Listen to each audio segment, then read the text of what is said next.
पिछले दिनों जो बात कर रहे थे वर्णमाला में बता रहे थे पूरा नहीं हुआ था, अभी तो पूरा हुआ था, लेकिन आज जो शेष बच गया था वो बात करेंगे। ठीक है, उसका होता तो ऐसा है कि जैसे शनिवार को क्लास हमारी लगेगी तो शनिवार को भी लगती जाएगी। ठीक है, परंतु कुछ चेंज हो गया है। ठीक है, चेंज मतलब इसी सप्ताह ऐसे चेंज हुआ फिर अब ऐसा नहीं कि हिंदी तो मान के चलो कि हफ्ते में एक ही दिन लगता प्राय, और शेष अन्य सब जो विषय हैं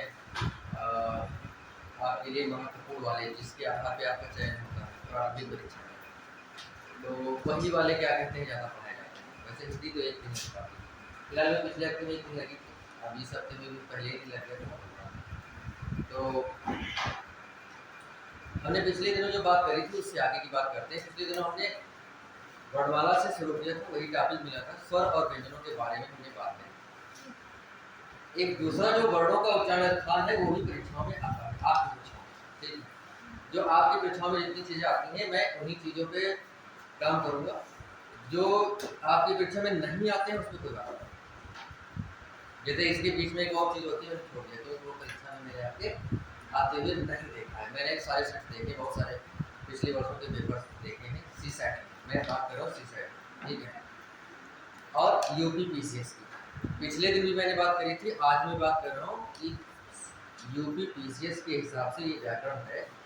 यूपीएससी में गद्यांश आता है, पैराग्राफ होगा, बहुत बड़ा पैसेज, इतना बड़ा तक तो होगा, उस पर 2 क्वेश्चन होंगे। ठीक है, तो उसका मामला थोड़ा दूसरे टाइप का रहता है। और जो यूपी पीसीएस है, यूपी पीएससी, उसमें तो सीधा सीधा व्याकरण रहता है, एकदम सीधा सीधा व्याकरण। ठीक है, तो उसके हिसाब से हम काम कर रहे हैं। और ये जो व्याकरण हम पढ़ा रहे हैं, ये व्याकरण यदि आप कोई दूसरी भी परीक्षा में फॉर्म अप्लाई करते हैं, किए हैं या करेंगे, ठीक, तो उसमें भी काम आएगा ये वाला व्याकरण जो हम पढ़ा रहे हैं। तो पीसीएस को ध्यान में रखें। तो ये देखिएगा, पिछले दिन हमने पढ़ा था, आज है वर्णों के उच्चारण स्थान। वर्णों के उच्चारण स्थान, पहले बात ये समझते हैं कि वास्तविक रूप में वर्णों के उच्चारण स्थान किसे कहते हैं। ये है क्या वर्णों का उच्चारण स्थान, ऐसा क्यों है? दूसरी भाषाएं आप भी और भी पढ़े होंगे, दूसरी भाषाएं जैसे अंग्रेजी, उसमें तो ये नहीं होता। ठीक है, उसमें ये क्यों नहीं होता, और उसमें क्यों नहीं होता है उसके बारे में मुझे जानकारी नहीं है। ठीक है, क्योंकि दूसरी भाषाओं का मुझे इतना ज्ञान नहीं है। लेकिन हिंदी में क्यों होता है? क्योंकि हिंदी बहुत संस्कृत से उत्पन्न हुई है, प्रादुर्भूत हुई है। तो संस्कृत एक बहुत ही वैज्ञानिक भाषा है, उसमें प्रत्येक वर्ण के बारे में बहुत विस्तार से चर्चा की गई। किस वर्ण का उच्चारण करने पर हमारे स्वर तंत्रियां कम कंपन करती है, किसमें ज्यादा करती है, किसमें वायु कम निकलता है, किसमें कम निकलता है, ये सारी बातें। यही नहीं, जो वर्ण बोले जाते हैं ये मुख से ही बोले जाते हैं, और मुख के किस भाग की सहायता से बोले जाते हैं यहाँ तक पता लगाया गया।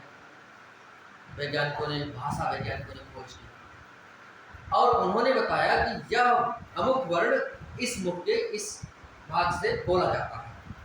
तो जो वर्ण मुख के जिस भाग से बोला जाता था, मुख का वह भाग उस वर्ण का उच्चारण स्थान बताया गया।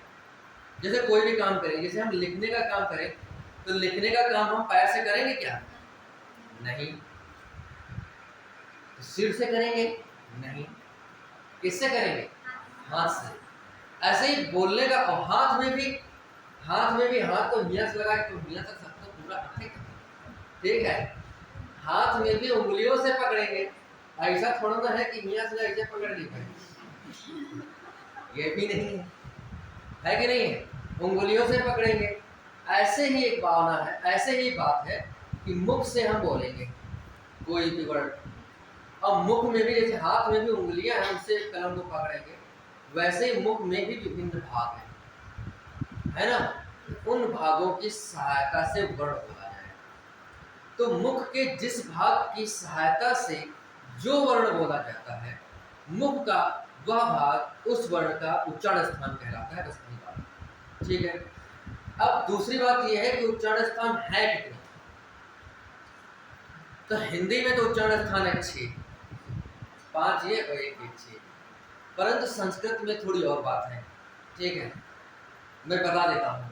संस्कृत में 8 हैं, क्यों है? अष्टौ स्थानानि वर्णानां उरः कंठः शिरस्तथा जिह्वा मूलं च दन्तश्च नासिकोष्ठौ च तालु च। लेकिन संस्कृत में 8 है, हिंदी में 6। हिंदी में वो 2 को कैसे पढ़ गए? 2 कम इसलिए पढ़ गए कि हिंदी में वर्ड की संख्या भी संस्कृत से कम है। बात समझ पा रहे हैं? कुछ वर्ड जैसे कि हिंदी में वैदिक संस्कृत की बात करें तो वैदिक संस्कृत में 63 अक्षर भारत 63, और हिंदी में तो अभी तक तो जितना तुम्हें ज्ञान होगा 52 ही कल बात हुई थी, कल होगी परसों, ठीक है। कुल वर्णों की संख्या कितनी बात हुई थी? 52 ही बात हुई। इसका मतलब कुछ वर्ण ज़्यादा है इसमें, तो इसलिए वो उच्चारण स्थानों की संख्या बढ़ी। हिंदी में जितने वर्ण हैं और उन वर्णों का उच्चारण स्थान है वो केवल 6 ही आ पाता है, तो इसलिए 6 वाली हम बात करेंगे। तो भाषा में नहीं लिख रहा हूँ, मैं ये लिख रहा हूँ कि वर्ण उच्चारण स्थान होते कितने? तो उच्चारण स्थानों की संख्या 6। कितनी है? 6। 6 कौन कौन सी है? तो नंबर 1 ये है, सबसे ऊपर से चलो, ये है नासिका। कौन है? नासिका। नासिका का मतलब होता है नाक। नासिका जो है वो तत्सम शब्द है और नाक जो है वो तत्पुरुष शब्द है। समझ रहे हो? नाक के नीचे उतरो, नीचे उतरोगे तो क्या मिलेगा? ओष्ठ। क्या मिलेगा? ओष्ठ मिलेंगे। तो दूसरे नंबर पे हमने लिख दिया ओष्ठ, ठीक है। ओष्ठ का मतलब ओठ। ओठ तद्भव है, ओष्ठ जो है तत्सम है, शुद्ध शब्द है। फिर ओष्ठ के अंदर घुसो, अंदर घुसो तो क्या मिलेगा? दंत। दंत मिलेंगे। तो तीसरा हमने दंत कर लिया। दंत का मतलब दंत तत्सम है और तद्भव इसका होता है दांत, वही बात है, ठीक है। फिर और अंदर घुसो तो मिलेगा जिह्वा, और ये जिह्वा जो है ये संस्कृत में तो उच्चारण स्थान है, परंतु हिंदी में उच्चारण स्थान नहीं है। कोई भी वर्ण ऐसा है ही नहीं कि जिसका उच्चारण स्थान जिह्वा माना जाता हो। हाँ, ये बात सही है कि बिना जिह्वा के तो कोई भी वर्ण का उच्चारण हो ही नहीं पाया, तो आदमी गूंगा बन जाएगा, ठीक है। जीभ नहीं तो गूंगा। लेकिन फिर भी उच्चारण स्थान हिंदी में नहीं है किसी वर्ण का, और सभी वर्णों के साथ इसका प्रयोग होता है, तो इसलिए इसको नहीं रखेंगे। जिह्वा को छोड़ दो और अंदर जाओ तो ऊपर जिह्वा के ऊपर क्या मिलेगा? तालु। क्या मिलेगा? तालु। तो चौथे नंबर पे हम तालु रख लेंगे। चौथे नंबर पे हमने तालु रख दिया, तालु, ठीक है। और पांचवें नंबर पे जिह्वा और तालु के और अंदर घुसो, जहां पे कौवा दिखाई पड़ता है तो वो कौवा जो है वही मूर्धा वाला, उसी को बोलते हैं मूर्धा, ठीक है। कौवा के आसपास का जो स्थान है उसी को बोलते हैं मूर्धा। मूर्धा का अर्थ क्या होता है? वैसे तो सब में अर्थ आप जान ही रहे हो। मूर्धा का मतलब होता है ऊंचा स्थान। क्या होता है? ऊंचा स्थान, नहीं स्थान तो मैं ऊंचा, ठीक है। ऊंचाई कह सकते हैं, ऊंचा। जैसे आपने कक्षा 9, 10, 11, 12 पढ़ा होगा तो वहां पे होता था जीवनी, कवि परिचय होता था, उसमें लिखते भी थे यह मूर्धन्य कवि है। मूर्धन्य का मतलब होता है उच्च कोटि के, ऊंचे, महान, ऊंचे स्थान पे जिनका साहित्य में स्थान है। तो वैसे मूर्धा से ही मूर्धन्य बना। तो मूर्धा का मतलब ऊंचा। जैसे हम बाहर से देखते हैं तो नाक सबसे ऊंचे स्थान पे है, नाक सबसे ऊंचे स्थान पे नहीं होती है। ऊंचे स्थान पे देखा जाए तो वो सबसे अंदर जा करके सबसे ऊंचे स्थान पे उसी को माना जाता है। लगता है कि नाक सबसे ऊंचे पर, लेकिन नहीं, माना जाता है कि मूर्धा जो उच्चारण स्थान है वो सबसे ऊंचे स्थान पर स्थित है, इसलिए उसका नाम मूर्धा रखा गया। छठवें नंबर पे है मूर्धा के और अंदर घुसते चले जाओ तो क्या होगा? कंठ। कंठ होगा, ठीक है। तो ये जो कंठ है ये छठवां वाला उच्चारण स्थान है। जो दो संस्कृत में छूट गए वो कौन सा था? और नीचे चले जाओ संस्कृत में, वो होता है फेफड़ा, हृदय। उसको भी मानते हैं कि हृदय में हवा ना रहे तो क्या कहते हैं? हृदय काम ना करे किसी को तो कुछ नहीं हो पाएगा, क्योंकि सारा खेल जो होता है वो क्या होता है? वायु के द्वारा। बिना वायु के किसी भी वर्ण का उच्चारण ही संभव नहीं। जो हमने कहा कि मुख की जिस भाग की सहायता से जिस वर्ण का उच्चारण होता है, मुख का वह भाग उस वर्ण का उच्चारण कहलाता है। ये सहायता लेता कौन? ये सहायता लेता है मुख के किसी भाग की सहायता कौन ले रहा है? हवा ले। कौन लेता है? हवा। तो हवा मुख के जिस भाग की सहायता लेती है वही उस वर्ण का उच्चारण स्थान लेता है। बिना हवा के कोई उच्चारण नहीं है। जैसे कि हमने सीटी बजानी, सीटी में जब फूकोगे तभी तो बजेगा, वायु ही वो आवाज निकलता है। जैसे बांसुरी है, बांसुरी में फूंक मारोगे तभी तो बजेगा। जैसे कि कोई हुआ है नए जमाने के लिए, नए जमाने में तो इलेक्ट्रॉनिक वाले हैं, तो बजाओ तो बिजली पता नहीं कैसे बजते हैं, वो अपने बारे में बात कर रहा हूँ, ठीक है। दूसरी बात ये है कि जैसे कि हारमोनियम आपने देखा है, हारमोनियम ऐसे ऐसे किया जाता है तो उसमें हवा भरती है, उसमें सामने छेद होते हैं, और फिर जो बटने लगी होती है उसमें बहुत पतले पतले छेद होते हैं, और प्रत्येक बटन में समान आवाज़ होती है, एक जैसी आवाज़ होती है। बस उसको जल्दी तेजी से कम धीरे से ये सब दबाने के आधार पे आवाज़ उसमें परिवर्तित होता है, और बजाने की कला आवाज़ सब में सेम होती है, ठीक है। उसमें वो जो अब वो सेम आवाज़ क्या होती है, इधर से हवा भरे तो वो जब हमने बटन दबाया तो उसमें जो छेद है उससे हवा निकलने लगती है, और वो भी हवा आवाज़ करती है, ठीक है। और बटन बंद तो वो छेद बंद, तो आवाज़ नहीं करेगी। तो वायु के द्वारा ही सारा आवाज़ निकलता है। वैसे ही मुख का मामला है, मुख में जो हवा फेफड़े में होती है, उस फेफड़े की हवा मुख में कुछ होती है, कुछ फेफड़े में होती है, वायुमंडल में तो है ही है, ठीक है। तो मुख के अंदर जो हवा होती है वो फेफड़े से ही आती है। पहले जब हवा लोगे तो कहाँ जाएगी, सीधे फेफड़े में जाएगी, और फेफड़े से फिर मुख में और शरीर की जहाँ भी जाना होगा जाएगी, ठीक है। तो कहने का मतलब ये है कि फेफड़े को भी संस्कृत में यानी कि हृदय, हृदय को भी संस्कृत में एक उच्चारण माना गया है, और दूसरा कौन होगा है जिह्वा। तो ये दो बढ़ जाते हैं, तो वो हिंदी में नहीं माना जाते, ठीक है। हिंदी में कोई ऐसा नहीं, हिंदी में बस एक छः है, तो छः को याद रखना है। इनमें क्या होगा, बहुत सारे वर्ण ऐसे हैं जिनका उच्चारण केवल एक से हो जाएगा। जैसे नासिका से करना नासिका, ओठ से करना ओठ से ही हो जाएगा, दंत से करना दंत से ही हो जाएगा। लेकिन बहुत सारे वर्ण ऐसे भी हैं तो जिन वर्णों का उच्चारण स्थान एक से नहीं हो पाएगा, एक से नहीं हो पाएगा तो फिर दो उच्चारण स्थान को मिलाया जाएगा, ठीक है। जैसे किसी का कंठ तालु मिला दिया जाता है, या फिर दंत ओठ मिला दिया, किसी का नासिका दंत मिला जाएगा, ऐसे दो दो मिला करके हो पाते हैं। एक से बहुत सारे वर्णों के उच्चारण स्थान सिर्फ एक से हो जाते हैं। जैसे बहुत से काम है हमने एक ही हाथ, जैसे कि मुझे मोबाइल उठाना तो हम एक ही हाथ से उठा देंगे, अब यही का दोनों हाथ लगेगा, ठीक है, या बहुत दूर लगेगी।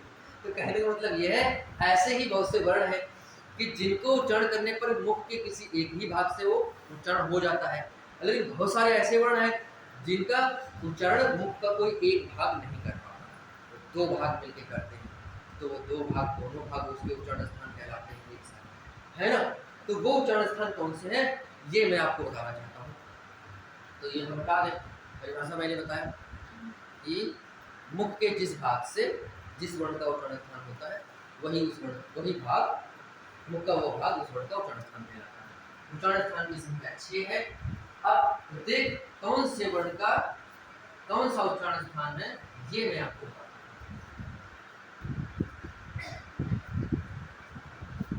मैं पहले बताता हूँ स्वर, स्वरों के बारे में बता रहा हूँ। स्वर कौन कौन से थे, पहले नंबर पे देखिए छोटा छोटी ई छोटा ओ और ये चार मैंने अक्षर लिखे हैं और ऐसे लिखे हैं और फिर और दूसरे सब छोड़ दिए हैं। मैं आपको बता रहा हूँ ये जो चार अक्षर मैंने लिखे हैं, स्वर की मैं बात कर रहा हूँ, पहले व्यंजन की नहीं होता, क्रम से बता रहा हूँ, पहले स्वर क्या व्यंजन है। तो स्वर यदि मैंने चार स्वर लिखे हैं, इन चार स्वरों के उच्चारण स्थान यदि आपको याद हो जाए किसी भी तरीके से, ठीक है, तो आप ये समझ लीजिए कि सारे स्वरों के उच्चारण स्थान आपको याद हो गए। बात समझ रहे हो? मतलब ये है कि इन चार को याद करना है, और कैसे याद हो गए ये देखिएगा। जैसे इसका उच्चारण स्थान मैं बता रहा हूँ, इसका उच्चारण स्थान होता है कंठ, ठीक, इसका होता है ता, इसका होता है ओष्ठ, इसका होता है मुख, ठीक है।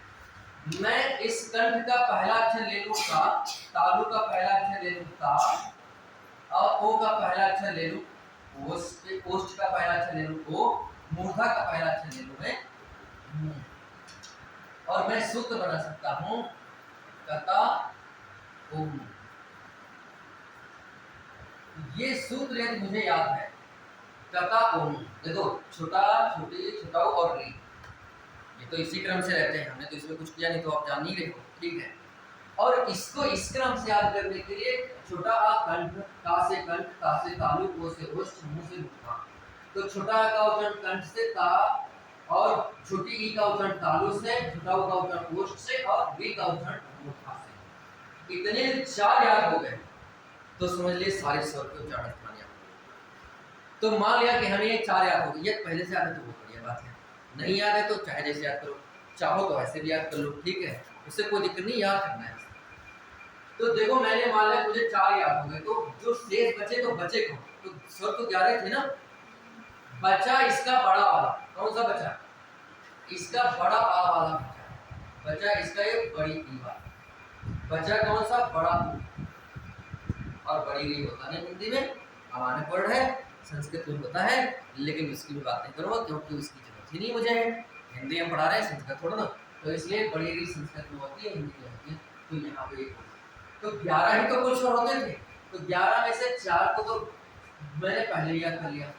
अब बात ये समझ लेना है केवल कि जो उच्चारण छोटा आता होगा वही उच्चारण बड़ा आता भी होगा, बस इतनी बात याद करना है। तो मुझे छोटा आ से, यदि छोटा आ का मुझे उच्चारण स्थान मालूम है तो बड़ा आ का अपने आप, छोटी का मालूम है तो बड़ी का उच्चारण अपने आप, छोटा का मालूम है तो बड़ा का उच्चारण, छोटा का मालूम है तो बड़ा का उच्चारण स्थान अपने आप मालूम है, ठीक है।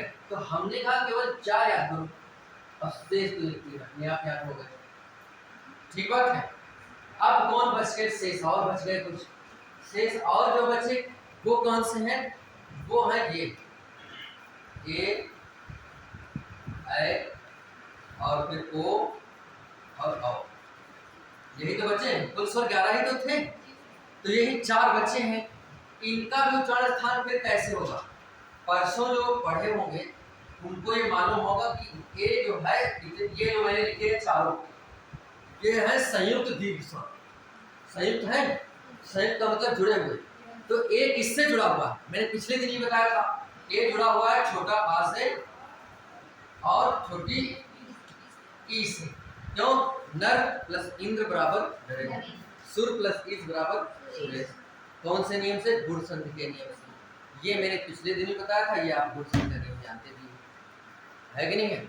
तो यहाँ पे आपको जानते हो कि ए जो है वो छोटा आ और ई से लेके बना है, और हम ये छोटा आ इसका उच्चारण अभी मैं याद करके आया हूँ, कंठ होता है, ये देखो लिखो होता है कि नहीं है, और छोटी ई इसका उच्चारण मैं अभी याद करके आया हूँ, काल होता है, क्या होता है, काल होता है। तो फिर ए का उच्चारण कंठ और तालु हो जाएगा, ये पूरा 2 से मिलकर इसका उच्चारण होगा, क्योंकि ये 2 मिले ही है, ठीक है। यदि आप ये जान रहे हो कि ए किससे मिलकर बना है, और ये बात पिछली क्लास में हुई भी थी, है कि नहीं, कि हमने बताया था कि संयुक्त स्वर जो है वो किससे मिलकर बने, वो लिखा भी होगा आपके पास, लिखिएगा, नहीं तो इस संधि के नियम से भी जानते हो कि गुण संधि में जो है आ और ई मिलकर के ए बनते हैं, ये तो होता है। तो फिर क्या हो जाएगा, आ का उच्चारण स्थान हमने याद ही कर लिया, ई का याद ही कर लिया, तो इसका मतलब है कि इन्हीं दोनों से मिलकर बना है, तो ये क्या हो गया, इसका उच्चारण, ए का उच्चारण हो गया कंठ का। इसको याद करने के लिए एक और सूत्र हो सकता है, एकता, एकता में क्या हो सकता है, ए से आपको दोनों समझना है, ए ऐ, का से समझना है कंठ, और का से समझना है, तो हम इसको कर सकते हैं। और जैसा कि हमने बताया कि छोटा का उच्चारण यदि कंठ है तो बड़ा का उच्चारण कंठ ही होगा, होता है, वैसे ही इसमें भी है, यदि ए का उच्चारण कंठ तालु 2 से होता है तो ऐ का भी उच्चारण कंठ और तालु 2 से होगा, इनका उच्चारण तो केवल एक ही हो जाता है, छोटा का उच्चारण केवल कंठ से, ई का उच्चारण केवल, बड़ी का उच्चारण केवल, छोटी और बड़ी दोनों का उच्चारण केवल तालु से, छोटा और बड़ा का उच्चारण केवल ओठ से, ई का उच्चारण मुख से, लेकिन जो ए वाला है इसमें 2 मिलकर जुड़े हैं, तो 2 मिलकर जुड़ने के कारण इनका जो है उच्चारण 2 से होगा, कंठ तालु। यदि विकल्प में लिखा है कंठ, दूसरे विकल्प में लिखा है तालु, तीसरे विकल्प में लिखा है कंठ और तालु दोनों, तो कंठ और तालु दोनों रहेगा, है ना, एक से नहीं बन जाएगा, एक से उच्चारण नहीं होगा। तो ये वाला मामला आपको समझना है कि ये जिससे मिलकर के जुड़ करके बना है वही इसका उच्चारण, और वो हम पहले याद करते हैं, इसलिए मैंने कहा कि ये 4 वाले उच्चारण स्थान याद कर लो तो सारे स्वरों के उच्चारण स्थान याद हो जाते हैं अपने आप, ठीक है। अब वैसे ही खेल ओ में है, ओ किससे मिलकर के जुड़ा है, छोटा आ और छोटा ओ मान लो, तो छोटा आ का उच्चारण तो आप जान ही रहे हो कंठ, और छोटा ओ का उच्चारण आप जान ही रहे हो कौन सा है, ओस्ट अभी सामने याद करके आए हैं, ठीक है। तो इसका मतलब ये जो है ओ का उच्चारण कंठ और ओष्ठ होता है, कंठ ओष्ठ दोनों। और जब ओ का उच्चारण कंठ ओष्ठ होगा तो आओ का भी उच्चारण नहीं होगा, नहीं होगा। तो इन दोनों का उच्चारण याद हो गया, इसका याद किया तो इसका भी याद हो गया, इसका याद किया तो इसका भी याद हो गया। और याद इसमें करना ही नहीं है, केवल 4 भी याद करना है, कथा, मुख, कंठ, तालु, ओष्ठ। क्या मेरी बात समझ पाए? ये है दशसनी स्वरों का उच्चारण और कुछ है नहीं। स्वर में केवल आपको 4 ही याद करने हैं, इसके अलावा कुछ नहीं आता है। इसके अलावा केवल आपको समझना है ना कि जो छोटा का उच्चारण स्थान है वही बड़ा का भी है, जो छोटी का उच्चारण स्थान वही बड़ी का भी है, जो छोटा का है वही बड़ा का भी है। और शेष में जो ये वाला मामला है ये तो आपके सामने लिखा भी होगा और गुण संधि में आप जानते हैं, दोनों गुण संधि जैसे महा प्लस उत्सव वाला महोत्सव होता है तो वही वाला है वो बन जाए, ठीक है, आ और वो बनेगा। तो यहाँ पे वही का याद है, आएगा भी वही होगा, वो का याद है, आपका तो वही होगा, सारी याद हो खत्म बात। तो ये स्वर बस इतने 11 स्वर होते ही हैं, 11 स्वरों के उच्चारण स्थान याद हो गए। अब मैं बात करता हूँ व्यंजन में। व्यंजन में सबसे पहले मैं बात करता हूँ स्पर्श व्यंजन। व्यंजन 3 प्रकार के हैं, तो स्पर्श व्यंजनों की मैं बात करता हूँ, ठीक है। स्पर्श इसको याद है, स्पर्श व्यंजन देखिए, व्यंजनों में मैं बात कर रहा हूँ। व्यंजन में सबसे पहला है स्पर्श व्यंजन, जिसे वर्गीय व्यंजन भी कहते हैं, ठीक है। इसमें कौन सा है, इसमें 5 ये वर्गीय व्यंजन इसको इसलिए कहते हैं क्योंकि ये 5 वर्गों में विभाजित है, और वो कल बात हुई थी पिछले दिनों। और वो 5 वर्ग कौन से हैं, वो 5 वर्ग हैं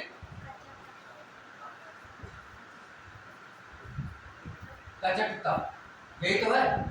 इसको क्रम को याद करने के लिए ये तरीका है कचट तप, ठीक है। तो कचट तप यदि आप याद कर लेते हैं तो बहुत आसानी से आप क्या कहते हैं इसके क्रम को याद करेंगे कि सबसे पहले कौन आता है, तो सबसे पहले आएगा का वर्ग, दूसरे नंबर पे आएगा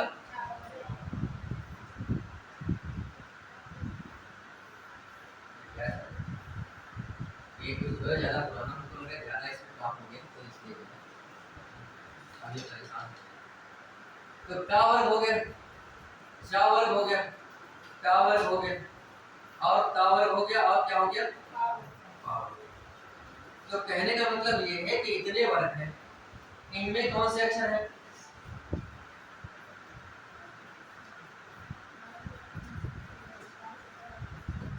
ऐसा ही तो होता है। तो कहने का मतलब ऐसा इसमें भी होगा,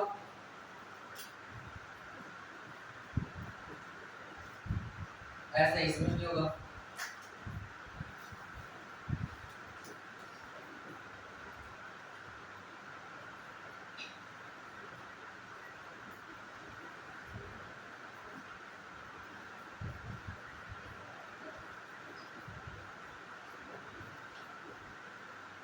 समझ पाए होंगे शायद, ठीक है। इनमें से जितने भी वर्ग हैं, एक बात इनमें विशेष बात है, वो ये है कि जो भी उच्चारण स्थान होगा तो वो पूरी लाइन का होगा, मतलब पूरी लाइन का एक ही जैसा उच्चारण स्थान, एक ही कोई उच्चारण स्थान होगा। जैसे का जो उच्चारण स्थान होगा फिर ये पूरी लाइन का वही उच्चारण स्थान होगा। जैसे मान लीजिए चा का उच्चारण तालु है तो फिर तालु पूरी लाइन का उच्चारण स्थान होगा, वैसे जो उच्चारण इसका होगा पूरी लाइन का एक ही समान होगा। तो इसका मतलब है कि इसमें 5 चीजें होंगी, कोई 5 उच्चारण स्थान होंगे और उन्हीं 5 उच्चारण स्थान से 5 लाइनें हो जाएंगी, ऐसा तो है।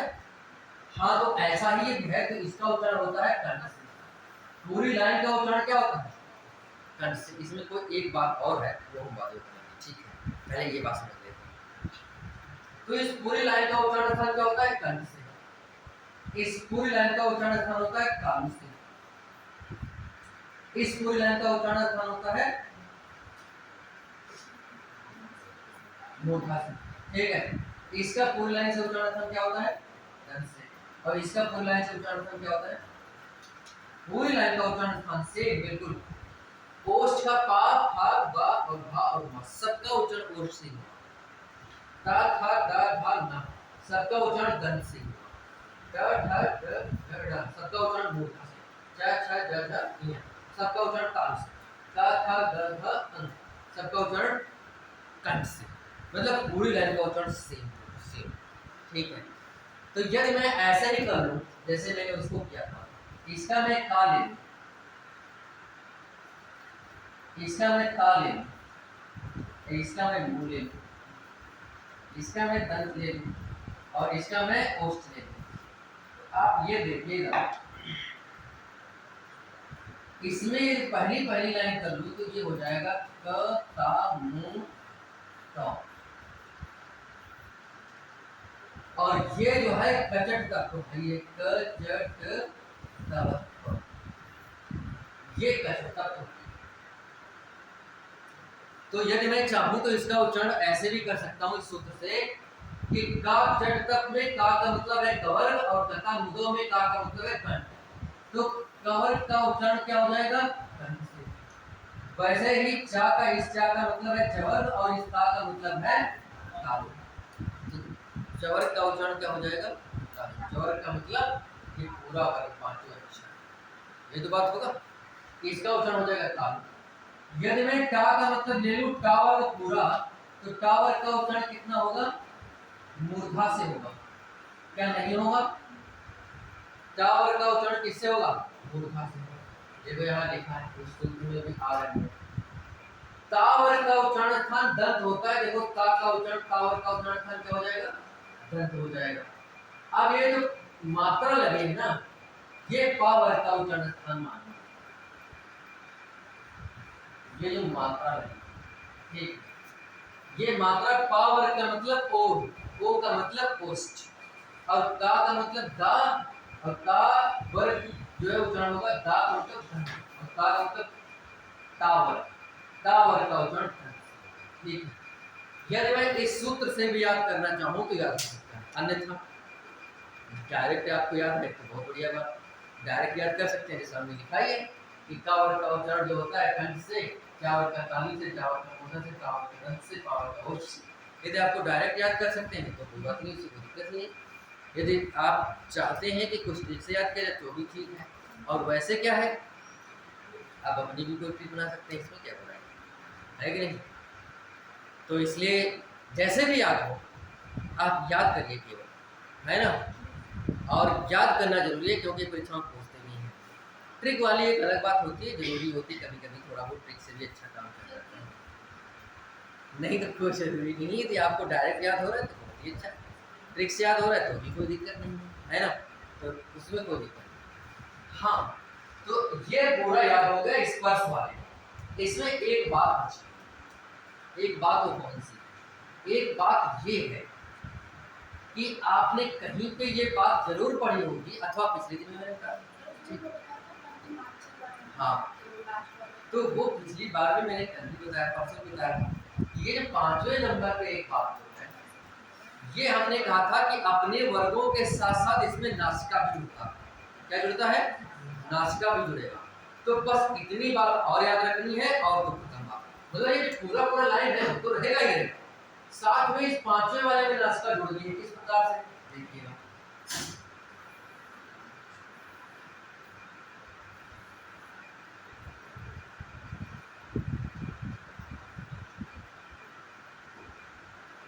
देखिए हमने ये कहा है कि ये जो शुरू के चार हैं इनका उच्चारण तो केवल और केवल और केवल कंठ से होगा, लेकिन ये जो पांचवा है ना, इसका उच्चारण कंठ से तो होगा ही होगा। वो तो मैंने कहा पूरी लाइन का वही रहेगा, कंठ के साथ में इसमें केवल क्या जुड़ जाएगा?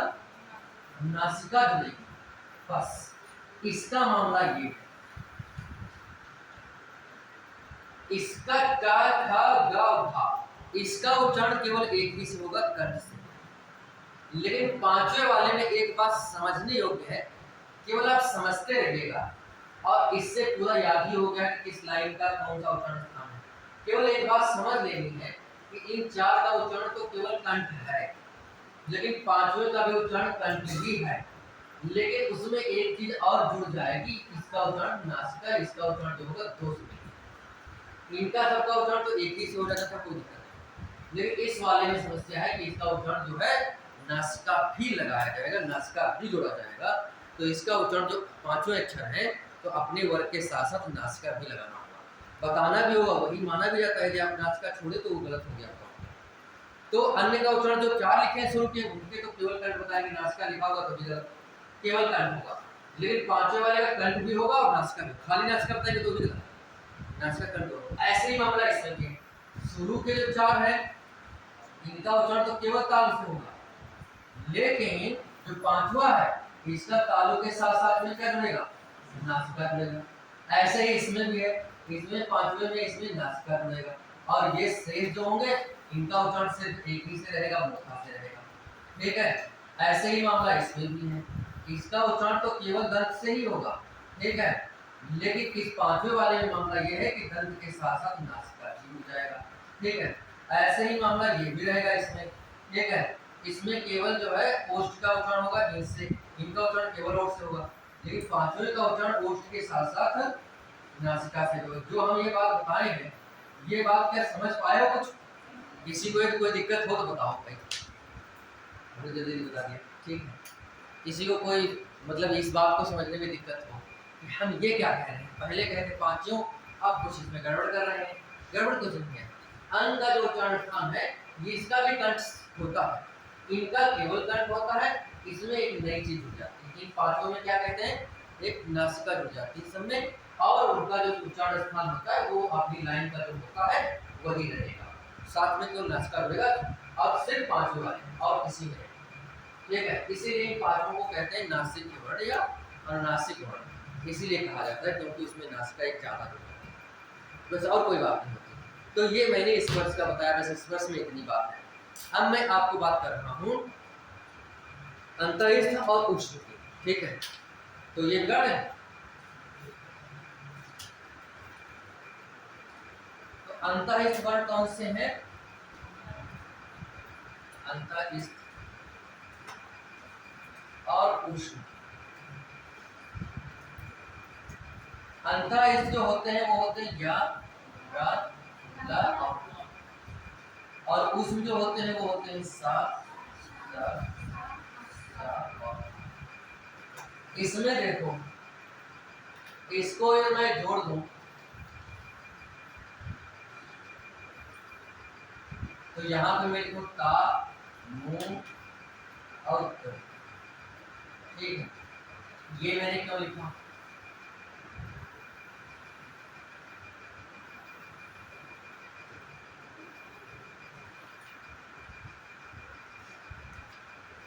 ता का मतलब है तालु, ता का मतलब क्या है, तालु। मु का मतलब है मूर्धा, और दा का मतलब है दंत। ठीक बात है, तामुद एक सूत्र बन गया। क्या सूत्र बना, यदि तामुद मुझे याद है तो हम अंतःस्थ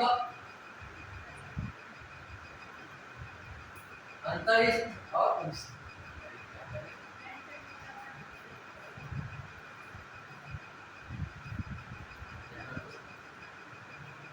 तामुद याद करता हूं मैं सूत्र, ता का मतलब तालु, मु का मतलब मूर्धा, दा का मतलब दंत।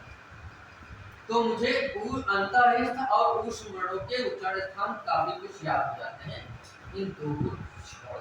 ठीक है, देखो या का उच्चारण स्थान और सा का उच्चारण स्थान तालु होता है। या जो है उसका उच्चारण स्थान, और जो वो वाली सा लिखा है उसका, उसको तालु उच्चारण स्थान होता है, इसलिए उसको कहते हैं तालव्य सा। क्या कहते हैं, तालव्य। ठीक है, इसको इसीलिए कहते हैं तालव्य। ये वाली जो सा होती है, ये वाली जो सा होती है, इसको हम इसको कहते हैं तालव्य सा, तालव्य। और वो वाली जो सा होती है उसका उच्चारण क्या होता है, मूर्धा। रा और इस वाली सा का उच्चारण क्या होगा, मूर्धा। तो इस वाले, इसलिए इस वाली सा को उच्चारण, इस वाली सा को कहते हैं मूर्धन्य। क्या कहते हैं, मूर्धन्य सा। और इस ला का और इस सा का उच्चारण स्थान होता है दंत से, तो इसीलिए इस वाले सा को कहते हैं दंत्य सा। क्या कहते हैं, दंत्य सा, क्योंकि इसका उच्चारण तालु से होता है तो तालव्य सा हो गया, उसका उच्चारण मूर्धा से होता है तो मूर्धन्य सा हो गया, इसका उच्चारण दंत से होता है इसलिए दंत्य सा हो गया। बात है, समझ पा रहे हो? ठीक है, तो यहाँ पे यदि हम ये दोनों को देखें, हमने क्रम में कोई गड़बड़ी नहीं करी, ऐसा क्रम होता ही है। ठीक है, तो इसलिए या और सा दोनों का उच्चारण तालु ही होता, तो मैंने ऐसा कर लिया एक साथ। फिर रा और इस वाली सा का उच्चारण मूर्धा होता है, दोनों एक साथ हो गए। और इस वाली ला और ये वाली सा का उच्चारण दंत होता है, तो हमने दंत कर दिया एक साथ। और एक सूत्र इसको याद करने के लिए और मैंने बताया था आपसे, तसले में दांत। कहाँ मैंने बताया था? तसले में दांत। तो तसले में दांत जो था उसका मतलब क्या था? ता का मतलब था ता वर्ग। ता का मतलब क्या था? ता वर्ग। और सा का मतलब था ये वाली सा, और ला का मतलब था ये वाली ला।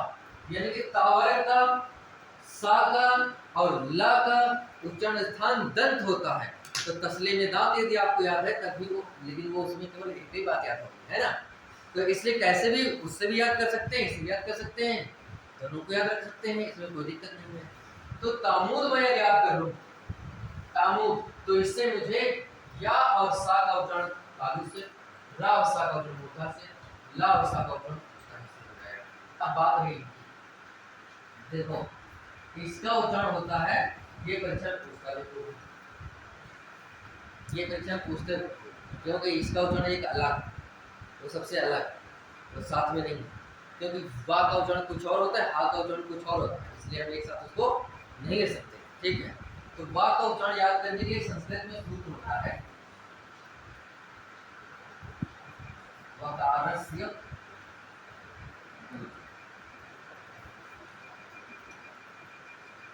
वकारस्य दंत्योस्थम।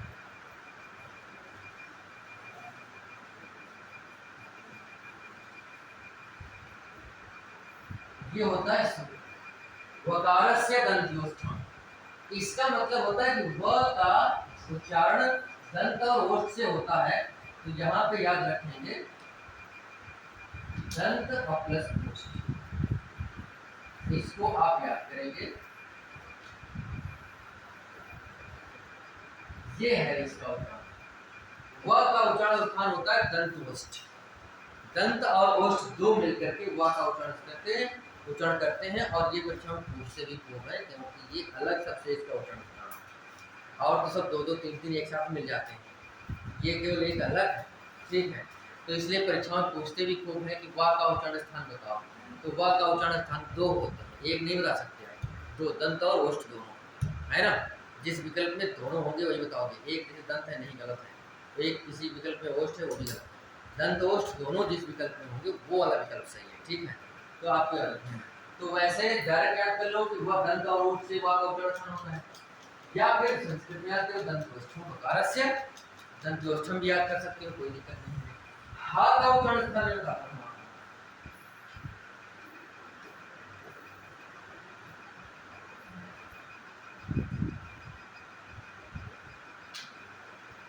हा का उच्चारण स्थान होता है कंठ। हा का उच्चारण स्थान कंठ होता है, केवल एक कंठ, कंठ से हा। ठीक है, हा का उच्चारण केवल कंठ से होता है, इसको आपको डायरेक्टली याद करना पड़ेगा। ठीक है, तो इसमें कोई वैसा नहीं बनता, तो इसलिए आपको समझना ये है कि हा का उच्चारण कंठ से होता है और वा का उच्चारण दंत से होता है, इनको आपको याद करना पड़ेगा, इनको आपको ध्यान में रखना पड़ेगा। ठीक है, अब बात यह है कि इन अंतःस्थ और ऊष्म वर्णों के उच्चारण स्थान सारे हो गए। दो बातें बच्चों, तीन बातें रखो। एक बात है संयुक्त व्यंजनों की, तो संयुक्त वर्णों का उच्चारण स्थान कहीं निर्धारित नहीं, बहुत ज्यादा पूछ ले कभी तो दो उसमें जो जुड़े हैं उनके उच्चारण स्थान बता देंगे। जैसे ए का उच्चारण मैंने बताया था कि ए में कौन से जुड़े हैं, आ और ई, तो कंठ और तालु मैंने बता दिया। ऐसे ही मान लिया छा का पूछ ले, तो छा में कौन कौन से जुड़े, ये तो मामला है, तो इसका उच्चारण कंठ है और इसका उच्चारण क्या है, ऐसे तो है, तो छा का उच्चारण हो जाएगा कंठ और मूर्धा। छा का उच्चारण क्या हो जाएगा, कंठ और मूर्धा। किसी किताब में आपको मिलेगा नहीं, संस्कृत व्याकरण बिल्कुल ठीक है, व्याख्या मिल सकती है बहुत अच्छी किताब। तो इसमें तो इसका कोई उच्चारण स्थान निश्चित नहीं। निश्चित का मतलब क्या है, पूछा नहीं जाता, पूछ लेंगे तो क्या करेंगे, सीधी सी बात भाई, जो भी संयुक्त अक्षर मुझसे पूछा गया वो कौन से अक्षरों से जुड़कर बना है, ये तो हम जानते हैं, पहले ही पढ़ कर आए हैं। तो जो दो अक्षर जुड़ के बने उन्हीं के उच्चारण स्थान बता देंगे, है ना। अब बात रही उत्क्षिप्त वर्णों के। उत्क्षिप्त वर्णों के उच्चारण स्थान कहीं पे आप नहीं मिलेंगे, तो उनके उच्चारण स्थान वही माने जाते हैं जो डा और ढा की होती है। मतलब डा और ढा इन्हीं के नीचे बिंदी लगाने पर तो क्या कहते हैं, ये बनता है उत्क्षिप्त। तो इसका उच्चारण जो होता है मूर्धा, तो इन दोनों के उच्चारण भी मूर्धा ही बन जाते हैं। मूर्धा ही पूछे, पहले तो पूछेगा नहीं, और दूसरी बात पूछता है तो मूर्धा बताएंगे, वही होता है। अब तीसरी बात है अयोग वाह, यही तो है। अयोग वाह का कोई उच्चारण स्थान बिल्कुल नीचे,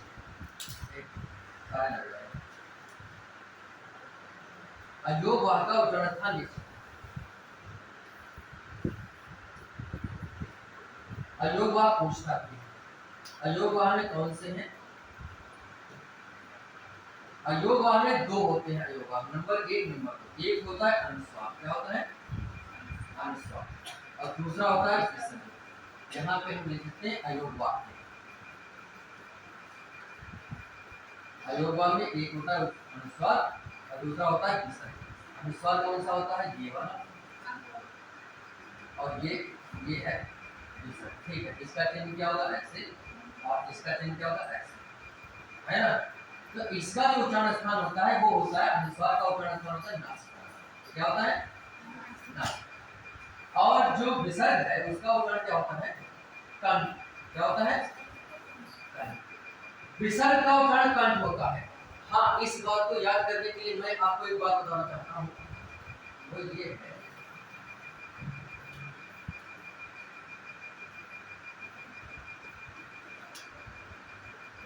देखिए यहां पे लिखा है हा का उच्चारण स्थान कंठ होता है।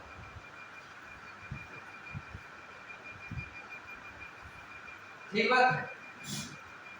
और जैसे मैं इसको ये लिखूं प्रातः, क्या लिखूं, और दूसरा मैं ऐसे लिखूं, ये दोनों पढ़ियो तो लिखे नहीं। हाँ, वो अलग बात है कि नीचे वाला गलत है, रटनी इसकी गलत है, लेकिन यदि व्यवहारिक रूप में पढ़ा जाए तो पढ़ने के आधार पर तो दोनों एक ही जैसे पढ़े जा रहे हैं ना। तो जब दोनों एक ही जैसे पढ़े जा रहे हैं तो इसका मतलब उनका उच्चारण स्थान एक ही जगह से कहीं से हो रहा होगा, तभी तो समान आवाज निकल रही है। तो इसलिए इनके उच्चारण स्थान सेम है, क्या देख लो, हा का उच्चारण स्थान क्या है कंठ, और विसर्ग का उच्चारण स्थान क्या लिखा है, दोनों का उच्चारण स्थान समान, ठीक है। तो इसलिए जो है एक का उच्चारण स्थान यदि याद रखते हो कि विसर्ग का उच्चारण स्थान कंठ है तो आपको हा का उच्चारण स्थान याद हो जाएगा। यदि हा का याद रखते हो तो विसर्ग का याद रहेगा, दोनों एक जैसे पढ़े जाते हैं तो उनका उच्चारण सेम होता है। बस इतने ही उच्चारण स्थान, इसके अलावा कोई उच्चारण स्थान नहीं। सारे मैंने बताया, स्वर में सारे 11 थे, बता दिए। व्यंजन में स्पर्श के बताए, अंतः सूक्ष्म के बताए, अयोग वाक्य बताए, और जो शेष है वो तो बता रहे थे, ठीक है। तो यहाँ पे कहने का मतलब है कि इतने ही उच्चारण स्थान है। मेरे ख्याल से कुछ मैंने सूत्र बताए, कुछ डायरेक्टली याद करने पड़ेंगे, ठीक है। यदि इस तरह से आप याद करने का प्रयास करते हैं तो जरूरी हमें ऐसा लगता है कि इसमें भूलने के चांसेस कम रहेंगे। कुछ तो पहली बात तो बहुत से लोगों को तो पहले से याद है, ठीक है। जिनको पूरी तरह से पहले से नहीं याद है तो आधा याद, 40% तो लगभग सभी को याद होगा उच्चारण स्थानों के बारे में, ठीक है। थोड़ी बहुत बातें ठीक तो वो क्लियर हुई, इस तरह से याद कर लीजिएगा। तो बस इतने उच्चारण स्थान। इसके अलावा दो बातें वर्णमाला में लगती है, फिर दूसरी चीज पढ़ाते हैं। इसके अलावा दो बातें कौन सी बचती हैं, एक बात बचती है अघोष और सघोष, अल्पप्राण महाप्राण। यह परीक्षा में आपके पूछा गया है, ठीक है। सीसेट में आप देखे होंगे तो पूछा गया है, तो हम उसकी बात करते हैं। पहले अघोष की बात करते हैं।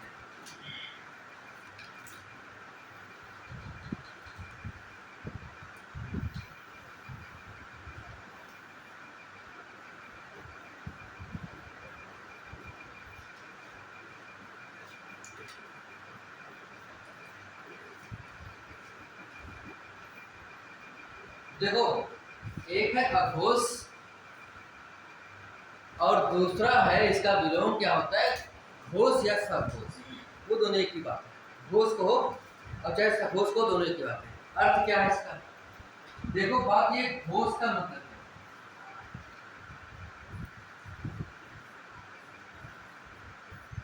घोष का मतलब होता है गूंज या कंपन। जैसे कहीं पर भी घोष, कोई आवाज यदि गूंज रही है तो कंपन होगा कि नहीं होगा। तो ऐसे ही हमारे स्वर तंत्रियों से भी आवाज निकलती है तो वहां भी कंपन होगा।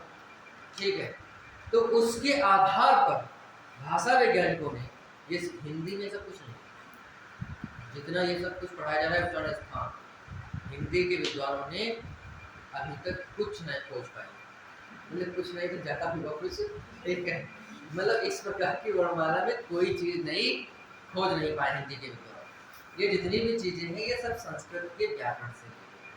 हाँ, हिंदी में ये सब पूरी तरह से मान्य है वैसे के वैसे, और हिंदी की परीक्षाओं में पूछे भी जाते हैं, तो वही चीज हिंदी में आया। ये आया सीधे सीधे संस्कृत से। हिंदी में कुछ कहीं किसी विद्वान ने ऐसे नहीं खोज किया। ये सब लिखा कहाँ, ये सब पाणिनि व्याकरण में, ठीक है, और वहीं से हिंदी में चलता है। तो लेकिन हिंदी की परीक्षा पूछते हैं इसलिए हिंदी में पढ़ते हैं, इसको आया वहीं से। तो यहाँ पे उन्होंने खोज करी कि किस वर्ण को उच्चारण करने पर हमारी स्वर तंत्रियां, जिससे आवाज निकलती है, वो स्वर तंत्रियां अधिक कंपन करती है ना। तो अधिक कंपन करती हैं, इस पर कम कंपन करती हैं, ये उन्होंने खोज करी। तो उन्होंने खोज किया कि कुछ वर्ण ऐसे हैं जिनको हम अघोष में रख सकते हैं। अघोष का मतलब होता है, घोष माने गूंज या कंपन, है ना। जैसे कि एक शब्द आपने सुना होगा उद्घोष, क्या सुना है आपने? उद्घोष, इसका मतलब क्या होता है? जैसे घोष का मतलब गूंज या कंपन, तो कोई चीज गूंजेगी तो तेज होगी ना, तेज आवाज होगा उसमें। और उत का मतलब होता है ऊंचा, और भी ऊंची आवाज हो जाए। तो और ऊंची आवाज होने का मतलब है जिसको अरबी फारसी में कहते हैं नारा, अंग्रेजी में कहते हैं स्लोगन। क्या कहते हैं? जैसे जिंदाबाद मुर्दाबाद चलता है, वो वाली कहानी है यहाँ। तो उसी नारा जो अरबी फारसी का शब्द है, उसका हिंदी शब्द होता है या संस्कृत शब्द होता है, उसको कहते हैं हिंदी में उद्घोष कहते हैं। क्या कहते हैं? उद्घोष। जैसे नारा लगाना का मतलब उद्घोष करना, ये हिंदी है, ठीक है। तो नारा लगाया जाता है तो क्या होता है? तेज बोला जाता है। ऐसा थोड़ा ना बोला जाएगा महात्मा गांधी या नारा लगाने तो बहुत तेज लगाया जाएगा, भारत माता की है ना। तो ऐसे नहीं बोला जाता है, ये तेज बोला जाएगा, है ना। तो तेज बोलने का मतलब ये है कि उद्घोष, नारा, स्लोगन, तेज बोलने की। तो ये घोष जो है उसी को आधार करके यहाँ वर्णों के बारे में बताया गया है कि जिस वर्ण को उच्चारण करने पर हमारी स्वर तंत्रियां कम कंपन करें। वैसे अघोष का मतलब तो होता है कि ना करें, आ मतलब नहीं, घोष मतलब कंपन ही ना करें। यदि कंपन ही नहीं करेंगे तो फिर कोई वर्ण का उच्चारण ही नहीं हो पाएगा। तो इसलिए कंपन नहीं करें ऐसा अर्थ ना लेकर के कम कंपन करें ऐसा अर्थ लिया जाता है, ठीक है। और सघोष और घोष में तो कंपन खूब करें, उसमें कोई दिक्कत नहीं है। तो ये तो परिभाषा हो गई कि जिन वर्णों का उच्चारण करने पर हमारी स्वर तंत्रियां अधिक कंपन करती हैं उन्हें सघोष कहते हैं। जिन वर्णों का उच्चारण करने पर हमारी स्वर तंत्रियां कम कंपन करती हैं उन्हें आघोष कहते हैं, ठीक है। एक बात जरूरी, इसको इसमें कौन कौन से अक्षर होते हैं, तो इसमें अक्षर कौन कौन से होते हैं, तो इसको याद करने के याद रखिए 12 सा याद रखेंगे, 12 सा याद रखो। और बस जो बच गया वो सब उसमें चला गया। और 12 सा क्यूब लिखा यानी घन, ठीक है। तो 12 सा जो क्यूब लिखा गया है उसमें आपको समझ लेना है कि ये वाला जो है पहला वाला है। 12 सा इसमें रहेगा। देखो छोटा आ क्या है? अघोष, घोष, घोष। आ इसमें आया, वर्णमाला का पहला अक्षर है छोटा आ, तो ये गिनती का पहला अक्षर है एक, है ना। तो इसमें 12, 1 और 2 दोनों ले लेंगे, अब 1 और 2 और 3 ऐसे तो है। तो 12 सा याद रखेंगे, 1 2 3। और 12 सा इसमें है अघोष में, और जो दुनियादारी बच गया वो क्या है? सघोष में, ठीक है। स्वरों के बारे में भी कुछ किताबों में मैंने पढ़ा है, लेकिन संस्कृत व्याकरण में और हिंदी की किसी परीक्षा में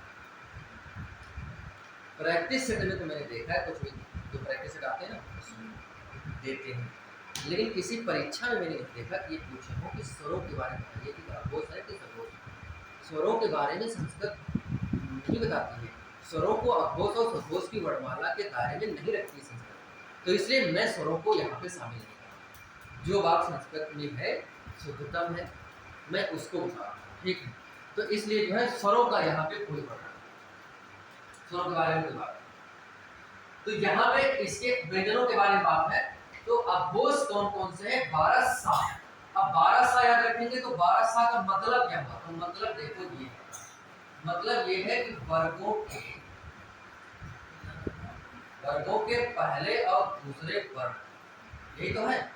और कौन से हैं? तीनों सा, यानी कि ये वाली और ये वाली, ये तीनों सा।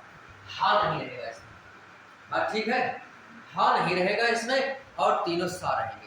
सा क्यूब का मतलब है 12 तो सा हुई है, तो जितने सा होते हैं उतने सा रख ले, तीनों सा ले लो, है ना। इसलिए क्यूब भी लगाया है कि तीनों क्यूब है, तीनों सा ले लो। और 12 का मतलब हुआ कि वर्गों के पहले और दूसरे। तो वर्ग कौन से हैं? वर्ग देखो स्पर्श व्यंजन में होते हैं, यही होते हैं। तो वर्गों लिखा है बहुवचन, इसका मतलब पांचों वर्गों के पहले दूसरे, पांचों वर्गों के मतलब कि पहला वर्ग है का वर्ग, तो का वर्ग का ले लो पहला अक्षर और दूसरा अक्षर। फिर हुआ चा वर्ग का दूसरा पहला ले लो और दूसरा ले लो। फिर टा और था, फिर ता और था, और फिर पा और था, यानी कि वर्गों के। तो इसमें ये नहीं लिखा कि का वर्ग का, कि चा वर्ग का, कि टा वर्ग का, वर्गों लिख दिया। इसका मतलब पांचों वर्गों के लेंगे। और कौन से अक्षर लेने हैं? पहला और दूसरा अक्षर लेना है, जो क्रम से आता है। तो पहला अक्षर हमने ले लिया पांचों, और दूसरा अक्षर ले लिया पांचों, ठीक है। और सा तीनों मैंने ले लिया, सा मैंने तीनों ले लिया।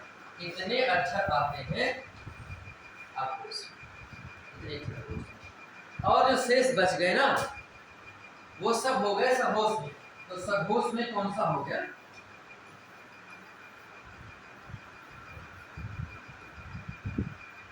तो सघोष में ये हो गया, जो बच गए। तो बच कौन गए? वर्गों के तीसरे, चौथे, पांचवें वर्ग, ठीक है।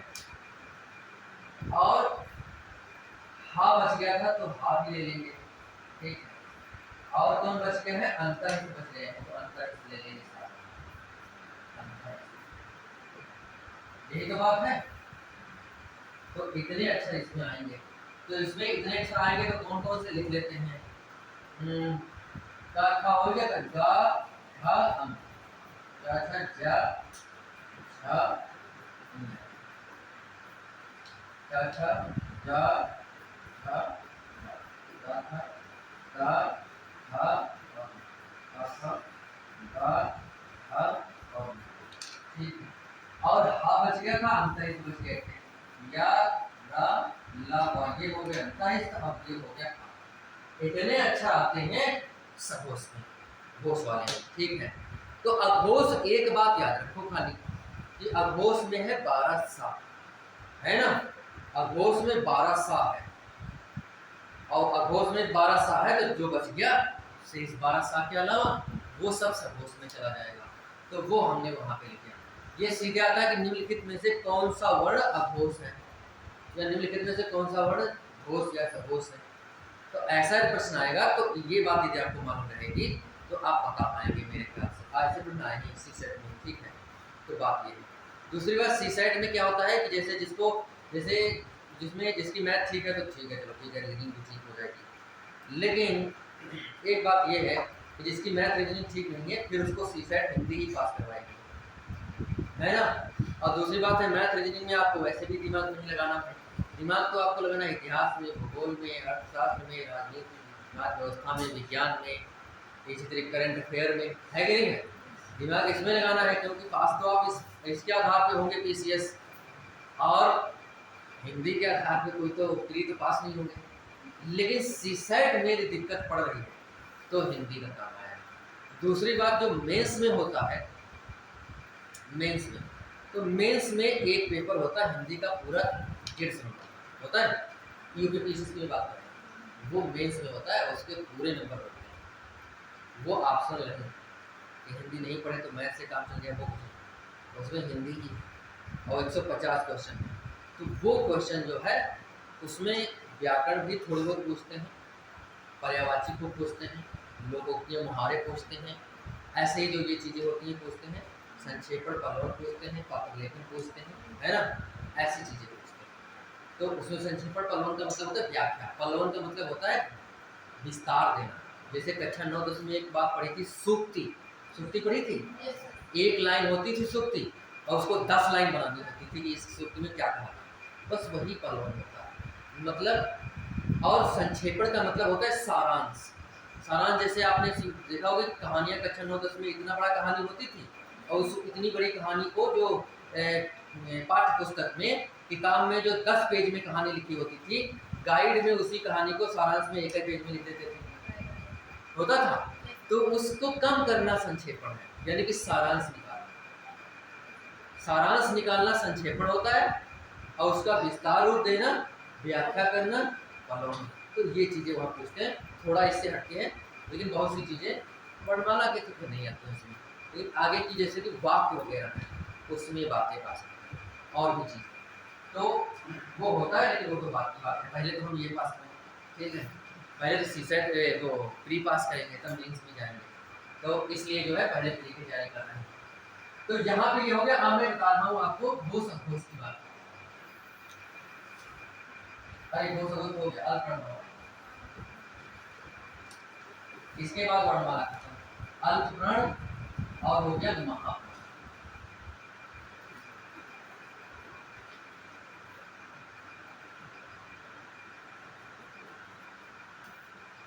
देखो, अल्प का मतलब होता है कम, अब प्राण का मतलब होता है हवा। प्राण का क्या मतलब होता है? हवा। हवा ही होती है आत्मा, कुछ निकल जाती है तो क्या हो जाता है? प्राण चले गए, ठीक है। दो, प्राण का मतलब वायु, हवा। तो अब ऐसा भाषा वैज्ञानिकों ने खोज किया कि किस वर्ण को बोलने पर हमारे मुख से अधिक वायु निकलती है और किस वर्ण को बोलने पर हमारे मुख से कम वायु निकलती है। तो उन्होंने कहा कि जिन वर्णों को बोलने पर हमारे मुख से कम वायु निकलेगी उनको कहेंगे अल्पप्राण, और जिन वर्णों का उच्चारण करने पर हमारे मुख से अधिक वायु निकलेगी उनको कहेंगे महाप्राण। और ऐसा व्यवहारिक रूप में, ये कोई काल्पनिक बात नहीं है, व्यवहारिक रूप में ऐसा है कि आपको महसूस होगा कि आपके मुख से ज्यादा हवा निकल रही है बोलने पर और कुछ में कम निकल रही है, अभी बात होती है। तो परिभाषा मैंने बताया कि अल्प प्राण के अल्प का मतलब कम प्राण में वायु, तो जिन वर्णों का उच्चारण करने पर हमारे मुख से वायु कम निकले और मुख से ज्यादा निकले, ठीक, इसमें अक्षर कौन सा?